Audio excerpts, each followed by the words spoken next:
If we add ma at the end of the statement, it is a yes-no question to ask the statement is true or false.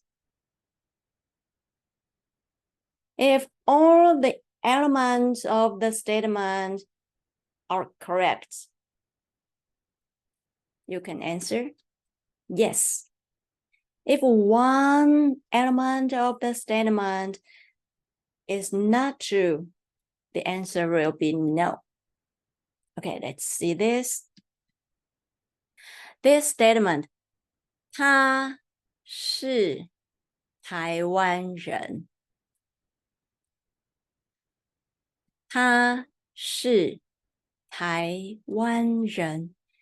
In this statement, 他 subject, verb 是。And this 台湾人 means his nationality.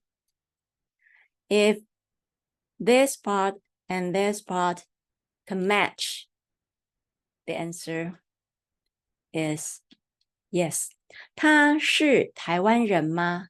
And when we answer yes, we use the verb 是.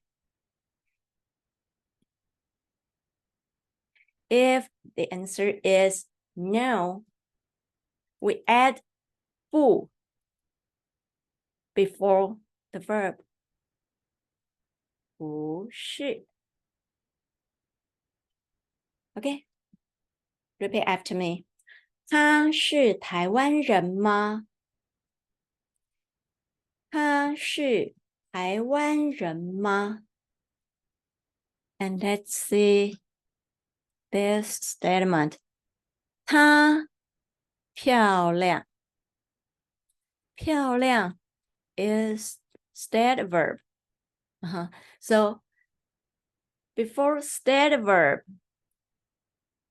we don't need 是. Remember? We don't say 她是漂亮, only 她漂亮. And we add ma after the statement. We ask 她, the subject, and 漂亮 match together. If she is beautiful, we answer 是她漂亮. If the answer is no, we say 不她不漂亮. Before state verb, we add 不 to negate. So 她不漂亮. 她不漂亮. Because 漂 is fourth tone, so we pronounce this 不 second tone. So we pronounce 不漂亮. 不漂亮.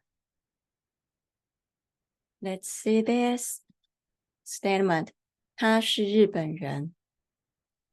And we add particle 吗 to be a question sentence. Repeat after me. 他是日本人吗? 他是日本人吗? Here we see 不是. So the answer is no. And we can omit this 不 no and answer this statement directly. Repeat after me. 他不是日本人，他是台湾人。Again, 他不是日本人，他是台湾人。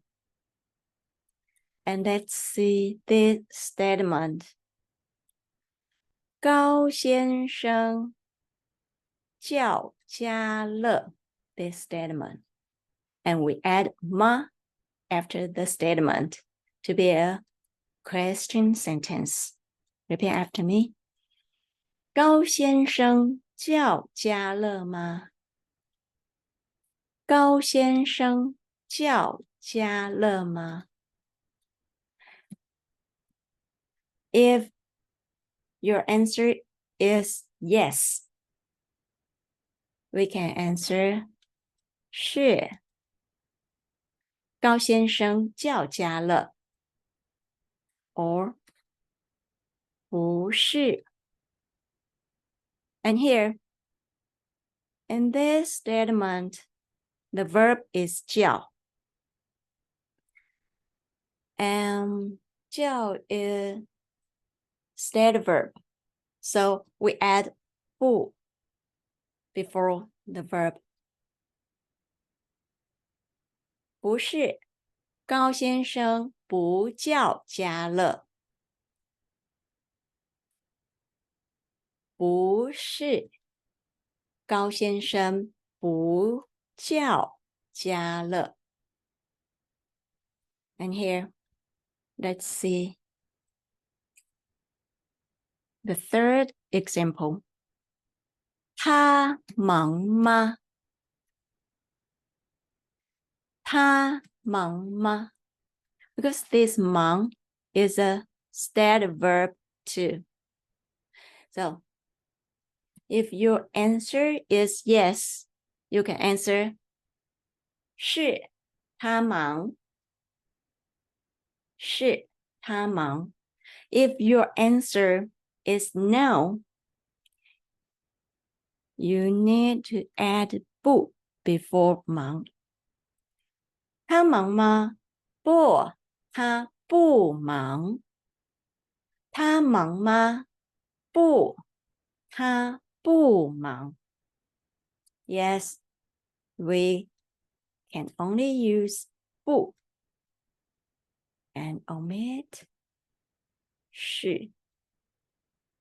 Only use 不 omit 是 and then 他不忙。Got it? Okay. See you next time. Bye.